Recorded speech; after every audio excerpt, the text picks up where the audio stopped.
Hello to all my friends and family, and welcome to Jim's 5am Club. I'm up here on the Cahill walkway. As you can see, no one to be seen anywhere.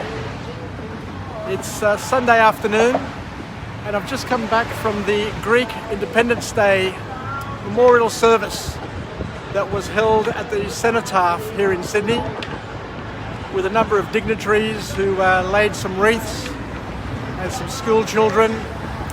Not too many people there, but it is what it is. It is what it is. But the point I want to make is that a lot of people complained during the week because the march was cancelled. The march that we have every year from the Cenotaph to the Opera House, where we have further dancing and speeches. But the important point to understand is that the most important thing that we can do for our forefathers and the people who helped establish the new modern Greek state with the War of Independence and all the activities that have happened over the years is to do a memorial service for them and thank them. And that's what happened today at 1 o'clock. We had the Bishop Seraphim of Sydney preside over that service, and it was beautiful. It was intimate, not too many people.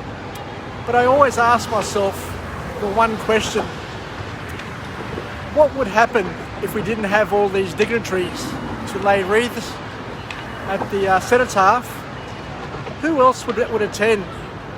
You know, if it wasn't for the people to come and lay the wreaths, if it wasn't for the parents and grandparents and supporters to come and see their children and grandchildren, then there wouldn't be too many patriotic people bothering to come and partake in the memorial service, which is a sad thing indeed. Anyway, just below me there is a gin festival that's been running for the past few days. I tried to get in before, but it was a ticketed event, and all the tickets were pre-sold, were snapped up very, very quickly. So there's another session starting at 3. So you'll see more people coming into these little grounds here. And they've got all these different stalls. You can probably see them down there. All these different stalls which allow you to sample different types of gin from different distillers from all over Australia, because gin is the new alcoholic beverage. So because I couldn't get in there, I went and bought myself a gin and tonic, and I've got the can down there in the shelter. So I was drinking from a brown paper bag. So it was lovely. I just love gin and tonic. Anyway, so what are we going to do today? So today what I'm going to do is I'm going to take you through a book summary entitled Salt, Sugar, Fat by Michael Moss, where we're going to learn a little bit more about the hidden sugars, the hidden salt, the hidden fats in our diets, and what's causing a lot of health issues amongst people of my generation and younger people. Because we all can tell, we all know, you can all see it, that obesity is the silent killer. And whilst years ago people who were really, really thin and were suffering so-called eating disorders through lack of eating, the reality is that the greatest eating disorders are the ones where people overeat, where we've got people who are grossly obese, and that's going to play a big impact on their lives over the coming years. The first point to come out of this book is that we eat far too much fat, and the reason why we eat far too much fat is because we can't taste it. If anything, fat tastes bloody great. Fat tastes really, really good. And the reason why it tastes good, and the fact that we can't regulate it, is because our brains don't have a switch to tell us that we've overindulged.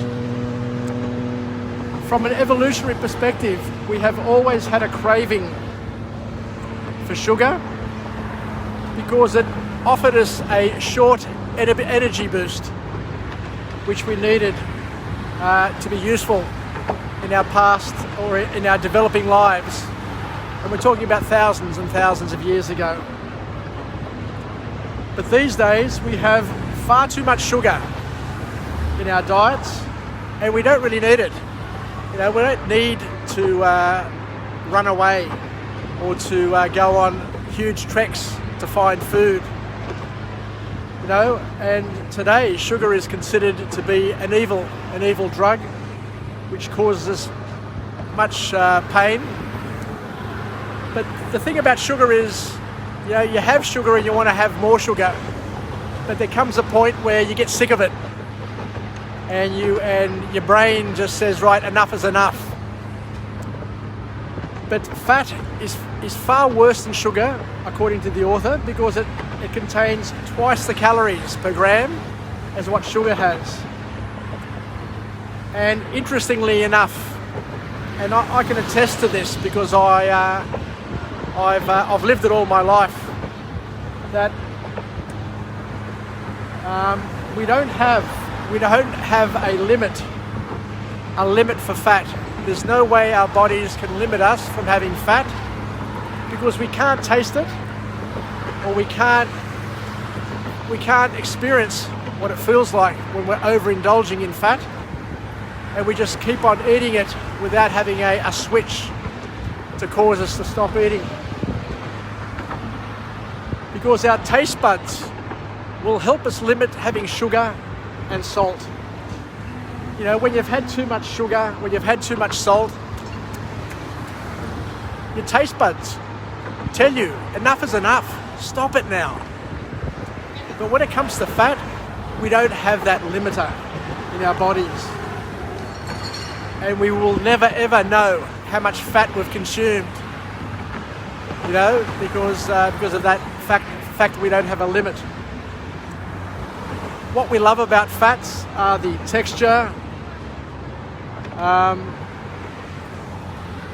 and whilst the author acknowledges that whilst we have good fats and bad fats, our body can't distinguish between both of them, because we love the texture, we love the taste, and our taste buds can't give us a warning that we're having far too much.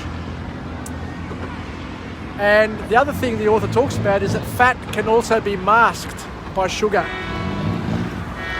And the other thing about fat is it increases the shelf life of products, makes them look better and makes them taste better. And processed foods are jam-packed full of fat because it offers a longer shelf life, it makes it tastier, and it just ticks all the boxes from a consumer's perspective and from a seller's perspective, because once you're hooked, you're hooked. You can't stop eating it. So at the end of the day, the author also reminds us that it's not the food industry's fault that it offers so many bad foods. It's our fault for not monitoring our consumption and just continuing to eat it without having a limiter.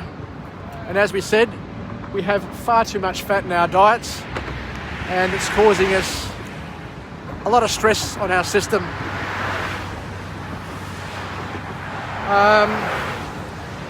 The author here reminds us that the problems that is caused by the fact that we crave and demand so much crap in our diet, so much crappy food. It's easy to have good foods, it's easy to have fruits and vegetables and protein, but our body craves the sugar, the salt and the fat. And an interesting thing that happened, according to the authors here, that Campbell Soups decided to introduce a line of product which had limited salt. And the amount of consumer complaint that they received was just unbearable for them. And their other lines, which were fat laden and sugar laden and salt laden, the sales of those products increased, whilst the sales of the healthier version plummeted. Kraft set a salt and sugar limit and a fat limit in its products in 2003, and believe it or not, sales dropped of their products. The demand for the older products increased. So the bottom line is that we demand terrible foods, unhealthy foods. And the more we demand it, the more we're going to get it, the more our children are going to get it, and the problems will go well into our futures and transcend generations and continue to cause health issues to all and sundry. So thank you very much for joining me on this little episode of Jim's 5am Club, where we talked about the book titled Salt, Sugar, Fat by Michael Moss. And I think I'll call it time on this book summary. I'm just going to head back down here to the left. We've got the Narrabeen heading in.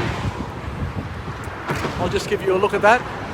Look at the Narrabeen coming in. And it's a beautiful autumn day. There's a bit of a breeze happening. And I just want to finish off with a positive affirmation. I'm alive, I am well, and I feel absolutely great.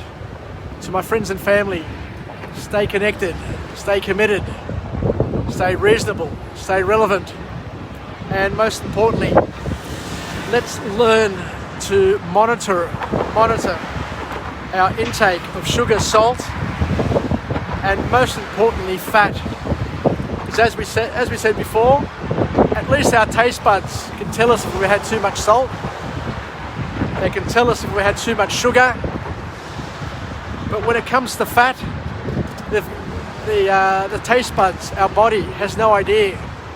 And as we said, there's a lot of fat, hidden fats in all of our diets, in everything that we eat, and it causes us a lot more problems. So I guess the big lesson is to steer clear of processed foods, cook yourself where possible, include good fats in your diet, but at least know what you're eating, know the amount of fat that you've got in your meals without allowing other people to cause you some future problems. Take care, Daleme. I'm off to a birthday party, a 60th party today, Christine and Sam. Last night we were at George's in down at the King Street Wharf. It was a magnificent night, a great night, a lot of fun, a lot of dancing, a lot of socialising. The night before I was at Enmore Theatre for the Legends of Greek Song of the 20th century, and the night before that I was at Town Hall for the Hymn of Liberty by George Ellis and his 20-piece orchestra, and the three wonderful singers that delivered the lyrics.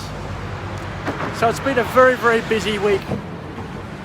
4 days of socialising, 4 days of fun. I just wish that it would never end, but like everything, it's going to come to an end, and today is the last day for a while, and all I can say is Zito η Ελλάδα, Zito η ελευθερία, Zito ethnos, and may we remember. And just before I came down here, I was also at Martin Place at the Cenotaph to celebrate the memorial service for our founding fathers of the modern Greek state. Once again, there wasn't too many people there, which was a bit sad, but as we say, as we know, there's nothing much you can do about that. All you can do is just support it as best you can, but not to expect and wait on other people to fulfill our duty. Take care, παιδιά. Γεια σας, φιλάκια, from Jim on Jim's 5 a.m. Club, and I'll have a chat to you later on. I'm just about to jump on a ferry and head round to Cockle Bay, Darling Harbour, and hope to have a beautiful rest of the afternoon, which I hope you too enjoy your afternoon. Γεια σας, φιλάκια και τα λέμε. Bye for now.